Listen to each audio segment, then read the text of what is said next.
lii ñu tabax bi si biir grande mosquée am na fay symbole maçonnique. ci biir grande mosquée bi. wallaahi ci biir grande mosquée si boobu. grande mosquée ki ko tabax ki may xaalis ki yeggali ku may tuuti xaalis bi ñu matale ko sax muy Assane II franc-maçon la woon. papa yi Mohamed VI bi franc-maçon la woon tamit te nëbbu moom nëbbu ko yemul si franc-maçon sax si yeneen gars yi la bokk ci gars yooyu nag may benn tudd. góor jigéen yi borom ñaari tur yi góor jigéen loolu moom ñu bëri ñu ngi koy wax donc yooyu doy na waar de. grande mosquée ci biir grande mosquée. grande mosquée ci boobu. am na ay signes franc-maçon yi nekk yu fa nekk. Touba ci boobu am na ay signes maçon yu fa nekk si biir jumaa Touba. mais ñoom fépp la ñuy dugg. salaamaaleykum gars yi pour yéen ñi xamul li Cheikh Omar Diagne wax nee na jumaay Touba jii di Masaalikul Jinaan maanaam jumaa ju mag ji ci boppam Cheikh Omar Diagne nee na dafa am ay signes formation yu nekk ci biir maanaam ki eggale jumaa ji ci boppam joxe xaalis bi sax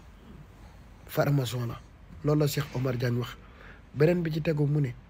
bu gàmmu ñëwee ak màggal ci la ñu profité jël xaalis bi seen taalibe yi jox ko sëriñ yu mag yi maanaam xalifa généraux yu mag yi ñuy blanchir d'argent di ci am ay pourcentage li mu wax dafa rëy nekk lu ndaw. Touba ak Tivaouane yéen ñi ko jàppee affaire politique waaw Ousmane Sonko nangam déedéet fii Serigne Touba mooy ñëw Alaaji Malick ñëw Sonko doog a ñëw ak Diomaye parce que Serigne Touba kenn du moom Alaaji Malick kenn du moom tey la neex rek ku ne di jóg di yëpp Serigne Touba wala Alaaji Malick mais ba ñuy xeex pour Sénégal ba ngeen am indépendance ba tey Diomaye mën a toog ci réew mi war nañ ko sante Serigne Touba wala Alaaji Malick moo daan jàmbarloo ak tubaab bi xeex def ay ñaan xanaa xam moom mag ñu baax ñooñu moo tax